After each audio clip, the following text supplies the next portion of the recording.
Good day, this is Jim Pytel from Columbia Gorge Community College. This is Digital Electronics 1. This lecture is entitled the NAND Logic Gate. So if you remember from our multi-level logic circuits lecture, one of the first examples we discussed was a simple AND gate feeding an inverter. And like I referred to in that video, this is such a common and such a useful combination that it's given its own name. So it's a knotted AND. What we do is contract that and save ourselves precious milliseconds each day and call it a NAND, a not AND. Let's just do a brief refresh of the stuff we went over. So obviously we've got our output X and we've got our intermediary value M. B, A, 0, 1, 0, 1, 0, 0, 1, 1. You can flip-flop these things if you want to, but either way you should come up with the same truth table. I want to get the output X, but I'm going to use an intermediary value M. What it's doing, it's ANDing A and B. 0, 0, 0, 1. And then X is the inversion of M. 1, 1, 1, 0. That should be pretty easy. Now, what we've done for a NAND is we have squished this inverter so hard that all that's left is the bubble. So anytime you see a bubble, it's an inverter. So that's what's the symbol for a NAND. It really is an AND with inverter, except we just don't have access to that internal signal anymore. And what I'm going to do is I'm going to come up with a description for the NAND. So like the AND, the output is high when all inputs are high. Just look at this truth table. Why not just say the output is low if all inputs are high? It's the opposite definition of an AND. It's a NAND. So we've obviously developed our truth table given the multi-level logic circuit, but now just see if you can develop the same truth table using just that description for the NAND. So the output is low if all inputs are high. Let's just fill out for the 2-input NAND gate here. So the output is low if all inputs are high. What is the only time all inputs are high? Right there. All the other times, 1, 1, 1. I'm not using that multi-level logic circuit definition where it's an AND inverted. I'm just using that definition right there. Whichever definition you want to use, that's great. I kind of like this one. It's a little bit shorter, but if you have to go back to it, you can always think, hey, it's an AND inverted. Notice I got a big old list right here. I've got a bunch of topics I want to discuss about the NAND. Some of them are only tangentially related to the NAND, some multi-level logic circuit stuff, but they all can be packaged up together in this lecture here. And ask me why I'm making a list. This is like the third time I've done this lecture and I'm constantly forgetting to do something, so I'm actually going to go ahead and check off the things what we've done. So we did the multi-level logic circuit description, we did the NAND description, we just did a truth table for a 2-input NAND gate. Let's go ahead and try to do the timing diagram for one. Okay, remember, the output is low if all inputs are high. Here's our timing diagram. Okay, the output is low if all inputs are high. Look at the timing diagram. There's a spot where all inputs are high. So the output should be low during that period. So it was high, it's going low. Okay, see if you can fill out the truth table from here to there. And ideally, you should look like this. Once you've paused the recording, I'm going to go ahead and put it in here. The rest of your timing diagram should look like this, because the output is low when all inputs are high. We just did our timing diagram. So what's the written expression? If we go back to our multi-level logic circuit, what we're doing is we are ANDing A and B. Then we're negating the whole thing. How that looks in a written expression is we are ANDing A and B and negating the whole thing. Notice how big and all-encompassing that giant overbar is. I can also use a parentheses, A and B, bang, or hash. Or, if you want to, overbar. You don't necessarily need those parentheses, but it's definitely very clearly telling me I'm negating the whole thing. I'm negating A and B, including the operator AND, which we'll talk about a little bit in De Morgan's theorem a little bit later. But what I'm saying is don't be skimpy with your pencil. And again, you're never using a pen. No pens. It's always pencils. You're not just saying, okay, that, because that's not a NAND. This is a NAND. It's negating the whole thing. What I just previously just drew right there, that is not A. ANDed with B. That's not what we're looking for. We're looking for the whole thing. Wrong, wrong, correct. I can do the whole thing. That's how I would write it. The VHDL expression, what I'm going to do is say output X is assigned A and B, and put the whole thing in parentheses and negate the whole thing. And like I said, these gates are so darn popular, they've got their own name, and that own name is NAND. So what I can do is say A NAND B. That's the same thing. Which one you use doesn't matter. We'll talk about, this is for 2-input gates. We'll talk about 3 and 4 inputs later. We've gone over written expressions, we've gone over VHDL expressions. The 7400, if there is one TTL chip that you are going to wear out in the lab, it's the 7400, because you will learn a little bit here that the NAND, the reason why it's so popular, it's what's known as a universal gate. And a universal gate, it can be used to create any other gate out there, including NOTs, ANDs, and ORs. I know ANDs and ORs and NOTs, those are supposed to be the most basic of our logic gates. But here I'm telling you that the NAND can be used to create those other gates. Pretty cool, huh? It is universal in nature. Just think about like a machine that's made with all the same screw. Okay, they're just done in different fashions. All the same interchangeable part. Don't worry about this right now, but those individuals that are like, huh, I want to test this thing out. Well, check this out. Make yourself a timing diagram for a NAND. Put a unique digital input on A and send it to both inputs. What do you think that output looks like? Pretty cool, huh? Alright, so don't worry about that so much right now unless you're looking for some extra information. We'll go about that later. Let's go back to the 7400. Like I said, you're going to wear this one out because we're going to use a lot of it. 7400, it's a 14-pin chip. Here's my identifier. Obviously pin 1, wrap it around, go to 14. 14's VCC, 7's the ground. It's a quad 2-input NAND gates. Quad means that there's 4 of them. 1 and 2 are the inputs for gate 1 with the output of 3. 4 and 5 are the inputs for gate 2 with the output of 6. 8's the output of gate 3. 9 and 10 are its inputs. 11's the output. 12 and 13 are the inputs for gate 4. You will use a bunch of the 7400 ICs. 3-input NAND gates. How are we going to use a 3-input NAND gate? Well, it's kind of the same thing as the multi-level logic circuit here. A, B, C, ANDed together and inverted. But I want us to go beyond that. I want to go NAND. Let's start thinking the terms of the NAND. What is the description I gave you for a 2-input NAND gate? The output is low if all ins are high. Use this description right here. Fill out this truth table. My best estimate is the output is low if all inputs are high. That's the one and only time all inputs are high. Fill out the rest with 1s. Let's go ahead and go on to our timing diagram. Okay, so our timing diagram for a 3-input NAND gate. If the output is low if all inputs are high. Go ahead and see if you can do this timing diagram here if the output is low anytime all inputs are high. Pause the recording because I'm going to go ahead and fill out my best estimate of it. Okay, there you go. That is my best estimate of what the output of a 3-input NAND gate is, because the output is low anytime all inputs are high. Those are the 2 times that all inputs are high. Let's say you inadvertently have C shorted to ground. Okay, so this is a troubleshooting exercise. What do you think the output's going to look like? So go ahead and pause the recording and see if you can come up with the answer. Okay, there's my estimate of it, because the output is low if all inputs are high. C's never high. It's always getting a logical 0. What is my output going to be like? It's going to be a constant 1. So the ability to predict this erroneous feedback that you're getting, this erroneous answer you're getting, what's going on? Well, chances are you probably shorted one of the inputs to ground. Okay, let's flip this question on our head. Let's say if C was shorted to 1 by accident. What do you think the output would look like? So go ahead, pause the recording, and go ahead and see if you can make an estimate. Okay, there's my best estimate of it. If C was constantly at a 1, the output is low if all inputs are high. Well, C is always high. So it looks like it's making the decision based strictly off of A and B inputs. So this is kind of leading us to this next question here. What do you do with the unused inputs of a 3-input NAND gate?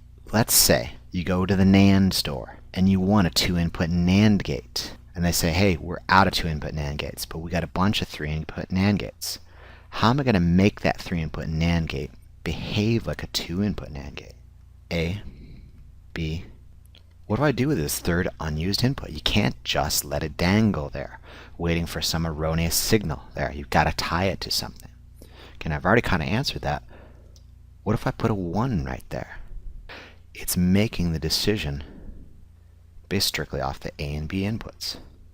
All inputs are high because C is always high. And we would get the result A NANDed with B, like we'd expect. Well, let's talk about how we write these expressions for a 3-input NAND gate. How I write the expression for a 3-input AND gate, I'm going to AND A and B and C all together and negate the whole thing. I can put that parentheses in there to make sure I'm negating the whole thing. Again, don't be skimpy with that bar. Don't just put it like this. Don't just put it like that.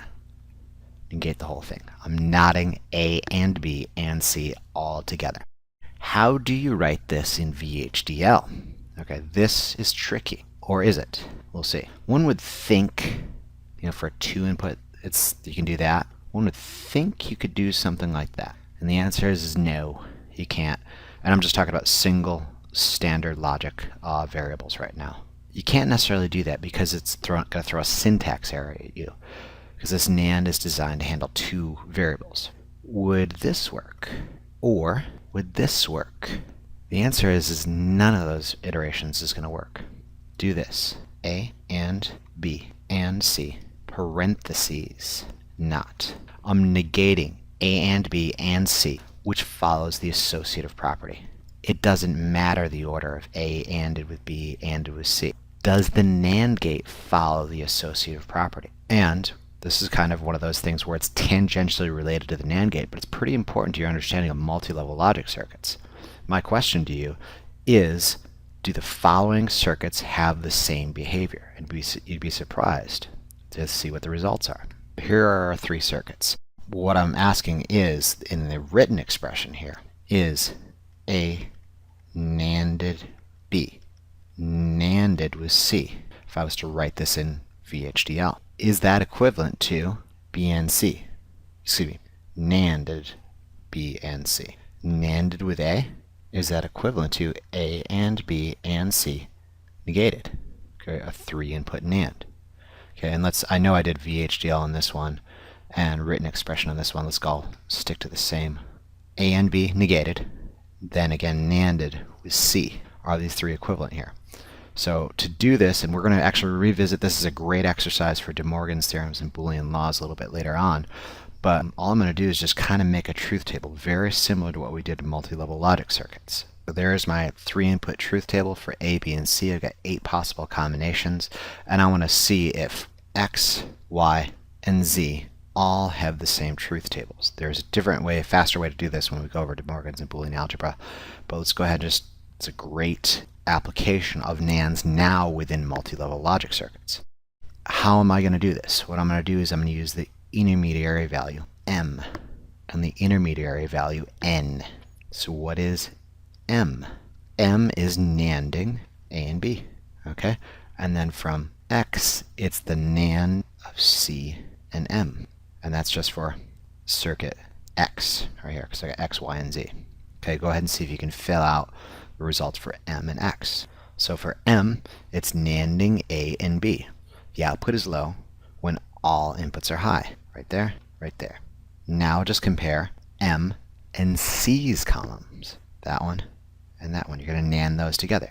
So the output is low anytime all inputs are high. There's my lows. Here's the highs.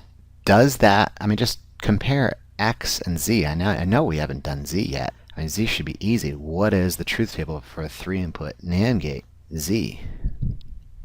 The output is low when all inputs are high. Right there. That's the only time I should be getting a 0. We already know X is not equivalent to Z. So unlike an AND gate and an OR gate, which do follow the associative properties, the NAND gates don't. And it's fundamental to their behavior is the original multi-level logic circuit there. It's an AND gate whose result is then negated. So it's not like you're stacking 2 AND gates up. You're stacking an AND gate with an inverter into another AND gate. How would I make a 3-input NAND gate if I only had a 2-input NAND gate and maybe some other basic logic circuits, i.e. ANDs, ORs, or NOTs? Obviously, my 2-input NAND gate is my output, and I could put C on that. Just think about the basics. ANDing it, then negating it. A, B. Why not just AND A and B together? Then they're ANDed all together, A and B and C, then they're inverted. A and B and C inverted on the other side of that bubble. So what we're doing is we're sticking with gates that do follow the associative properties, then we invert them. I am going to actually leave the truth table for Y. I'm just going to go ahead and let you do that truth table here. I'll put the flash answer up here real quick, but it's a good exercise for you to get yourself accustomed to the NAND gate and multi-level logic circuits. I'm just going to flash up the answer, and you should be able to use this as a good training tool. Again, we're going to revisit the same three derivations here when we go over De Morgan's theorem and Boolean laws. Okay, so here is the answer for N and Y. And that quite obviously does not have the same truth table as X, and obviously does not have the same truth table as a 3-input NAND gate, as we'd expect. Let's move on to the next topics here within our list. So we went over a timing diagram for our 3-input NAND gate, went over some troubleshooting, what to do with the unused inputs. We went into a written expression of it, the VHDL expression, and finally we did a little wander off into the blackberries there, talking about the associative properties. Let's do the same thing for a NAND 4-input NAND gate. We'll do this one pretty quick because you should probably be able to handle this. Truth table. The output is low when all inputs are high. Where is it? Boom, right there. All the rest, ones. Matter of fact, I'm just going to put a big old number 1 right there. Okay, that's number 1. That's the one and only time you've got the output low. Do a timing diagram. Using these 4 inputs right here, go ahead and see if you can come up with what the timing diagram looks like based off solely on that one description. The output is low when all inputs are high. Ideally, your timing diagram should look like this. And just that one brief window where all inputs are simultaneously high gives us that one output low. Okay, let's talk about, since we beat that thing to death right there, let's talk about how you write the expression for a 4-input NAND gate. X is equal to A and B and C and D. Notice I've dropped that little dot explanation in the middle, or that dot symbol in the middle. Don't necessarily need it. Whole thing negated. That's a written expression for it. How do I write this in VHDL? X is assigned A and B and C and D, parentheses, with a not in front of it. I'm negating the whole thing. One would not do this without the parentheses. Because what does this mean? It means not A, ANDed with B, ANDed with C, ANDed with D. So there's hundreds of thousands of wrong ways to do it.